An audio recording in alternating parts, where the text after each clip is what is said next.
Salut les amis, After Zap Image numéro 637. On va débuter avec cette date importante dans l'histoire du football puisque ce match est à jamais rentré dans la légende de l'histoire de la Ligue des Champions. Le Paris Saint-Germain était éliminé il y a 3 ans jour pour jour par le FC Barcelone. On rappelle, le PSG s'était imposé 4-0 au Parc des Princes et puis avait subi une lourde défaite au Camp Nou, 6-1. C'était voilà, tout simplement un retournement de situation complètement hallucinant. On va enchaîner avec le résultat très important de cette fin de journée en Ligue 1. C'était hier le gros duel dans la course à la Ligue des Champions du côté du stade Pierre-Mauroy. Lille s'est imposé face à l'Olympique Lyonnais 1-0 grâce à un but de Loïc Rémy. Une grosse prestation des Lillois hier, qui auraient peut-être même mérité de s'imposer un petit peu plus largement. Ils ont vraiment dominé de bout en bout ce match. L'Olympique Lyonnais n'a été que très peu inspiré. Les Lyonnais se sont vraiment fait marcher dessus devant un très gros pressing des Lillois qui n'ont laissé quasiment aucun espace aux Lyonnais. Bien évidemment, très bonne opération pour le LOSC qui relègue donc le Stade de Reims à 8 points. Mais bon, on va dire que Reims, c'est pas forcément l'équipe la plus intéressante. Maintenant, c'est que Lyon est à 10 points du podium. Autant dire que la Ligue des Champions, les Lyonnais, je pense que normalement, à moins d'une fin de saison en boulet de canon, normalement l'OL ne devrait pas être présent en Ligue des Champions l'année prochaine. À noter que le buteur de ce match est un joueur qui a été formé par l'Olympique Lyonnais, c'est Loïc Rémy, qui d'ailleurs est devenu le joueur qui a le plus marqué sur le 21e siècle face à l'Olympique Lyonnais. C'est déjà son 7e but sur le 21e siècle. C'est vraiment quelqu'un qui depuis quelques semaines est très en forme. Loïc Rémy, je crois d'ailleurs que c'est le meilleur buteur lillois en 2020 devant Victor Osimhen, et il se porte plutôt pas mal depuis quelques semaines, Loïc Rémy. On a d'ailleurs une déclaration de Loïc Rémy qui nous dit franchement, je m'éclate, quand je suis venu ici j'ai tout de suite accroché, et puis je pense qu'aujourd'hui on est un club qui s'affirme. Lille est une très bonne équipe de Ligue 1, on a vraiment beaucoup d'ambition. Le LOSC va très bien depuis quelques semaines en Ligue 1. Ils enchaînent les victoires.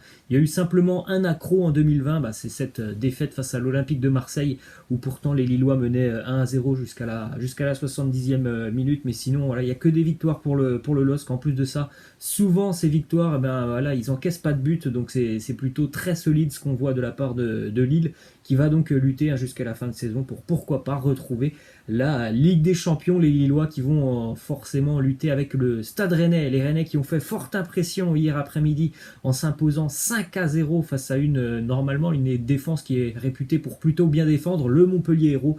Victoire grâce à des buts de Mawassa, Unou, Flavien Tay, Del Castillo sur penalty, et puis Unou va marquer même un doublé sur penalty. Victoire impressionnante pour les Rennais, qui eux aussi creusent encore une fois l'écart par rapport à la 4e place et par rapport aussi à l'Olympique Lyonnais.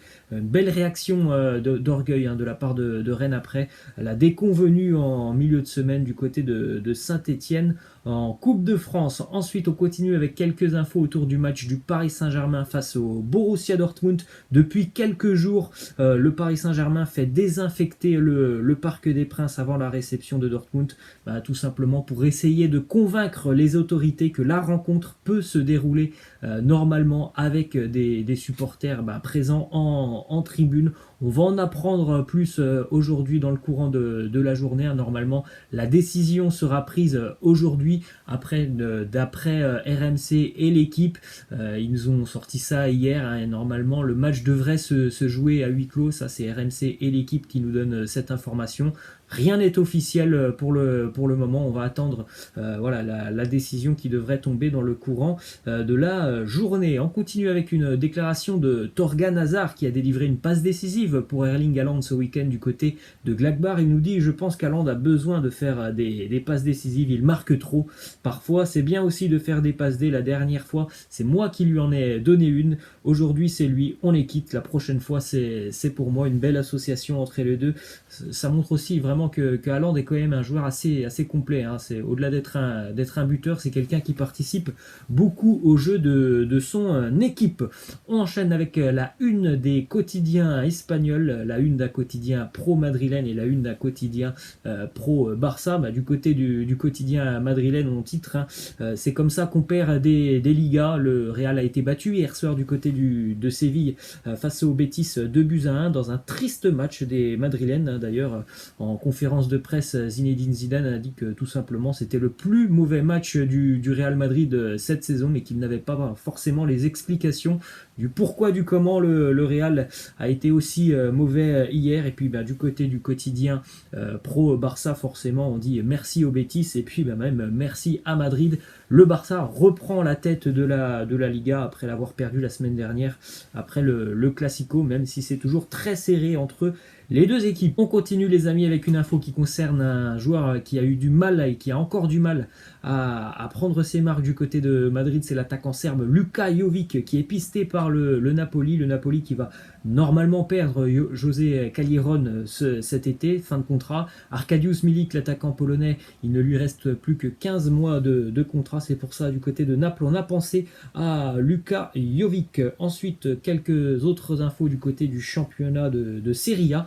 Déjà le Napoli qui a fixé le prix de Kalidou Koulibaly. Normalement, voilà, s'il y a une offre de 80 millions d'euros qui arrive du côté de Naples l'été prochain, eh bien Kalidou Koulibaly pourrait quitter le club. Ce sera quand même, si jamais il y a un départ, un très joli chèque pour les Napolitains. Ensuite, petite image du stade de la Juventus, hier le Juventus Stadium qui était tristement vide malheureusement pour le choc de cette journée de Serie A.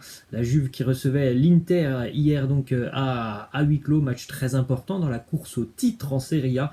Et c'est la Juve qui s'est imposée 2-0 grâce à notamment un très joli but de Dybala et puis un but aussi pour Aaron Ramsey après un cafouillage dans la surface interiste. Forcément, voilà, c'était un match un peu particulier à huis clos, mais une victoire très très importante pour la Juve dans la course au titre. Petite image assez sympa qui a peut-être un peu détendu l'atmosphère qui est quand même assez particulier en Italie, puisqu'on a appris certaines choses, des régions entières en quarantaine. On a vu un Cristiano Ronaldo avant le match lorsqu'il est arrivé au stade qui tapait dans la main de supporters qui n'étaient pas là puisqu'il y avait personne.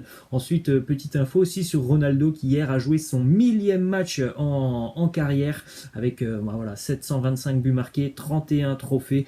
Vous avez voilà, cette jolie image avec les maillots par lesquels il est passé, la Juve, forcément la sélection du Portugal, le Real, le Sporting ou encore Manchester United. D'ailleurs, pour la petite info, son premier match en carrière c'était face à l'Inter avec le Sporting et puis son 1000e c'était aussi face à l'Inter hier. On continue avec cette info qui concernait le match qui avait lieu hier en début d'après-midi entre Parme et la Spal. Il a débuté contre l'avis du ministre des Sports italien avec près d'une heure et quart de retard.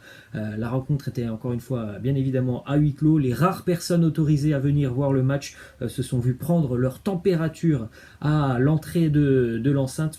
Le ministre des Sports italien avait demandé tout simplement l'arrêt de la compétition, l'arrêt du championnat de Serie A hier. Bon, hier les journées, les matchs ont été maintenus. Après, est-ce que la semaine prochaine ça sera encore maintenu? Ça c'est moins sûr. On pourrait se diriger vers un arrêt pour le moment du championnat italien. Une déclaration de Mario Balotelli sur Instagram sur le maintien des matchs pour le moment en Serie A. Il nous dit: et pourquoi tout ça? Pour divertir quelqu'un ou pour ne pas faire perdre d'argent? Arrêtez de rigoler, reprenez-vous. On ne rigole pas avec la santé. Je suis tout à fait d'accord avec lui. On continue avec une info aussi un petit peu particulière qu'on a vue hier du côté du championnat de Série B italienne. Benevento recevait Pescara. Benevento est d'ailleurs leader incontesté de Série B. Ils vont remonter en Série A. Ils font une saison absolument incroyable. Et puis les joueurs de Pescara qui se déplaçaient hier voulaient tout simplement jouer le match avec des masques chirurgicaux. L'arbitre leur a demandé de les enlever tout simplement parce que c'était non conforme au règlement. Ensuite, on part en Allemagne avec ce joli tifo pour les 120 ans du Bayern Munich. Le Bayern recevait Augsbourg hier. Très très jolie ambiance dans l'Allianz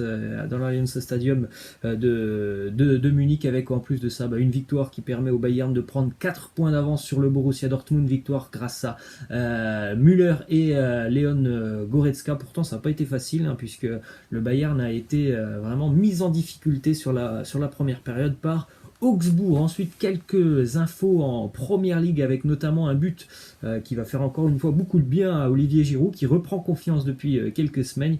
C'était sa 5e titularisation d'affilée d'ailleurs avec les Blues de Chelsea. Hier, Chelsea s'impose largement face à Everton 4-0. C'est une bonne opération forcément dans la course à la Ligue des Champions pour Chelsea. Une autre info d'un joueur de Chelsea, c'est Tammy Abraham qui a pour le moment refusé une offre de prolongation de la part de Chelsea parce que tout simplement il juge que le salaire qu'on lui propose est trop peu élevé par rapport à sa contribution.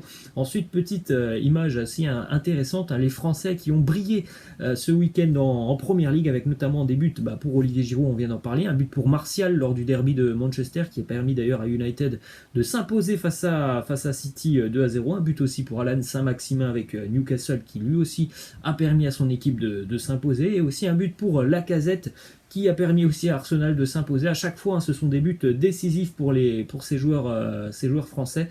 C'est ces joueurs, hein, qui marquent des bons points, hein, forcément, pour la prochaine liste de Didier Deschamps. Bon, on va exclure peut-être Alan Saint-Maximin de la liste, mais pour les 3 autres joueurs, forcément, ce sont là des points importants qu'ils ont marqués. Et on va terminer, les amis, avec cette image un petit peu spectaculaire, un petit peu insolite qu'on a vu du côté du championnat de Turquie de Super League, match entre Gaziantep et Trabzon.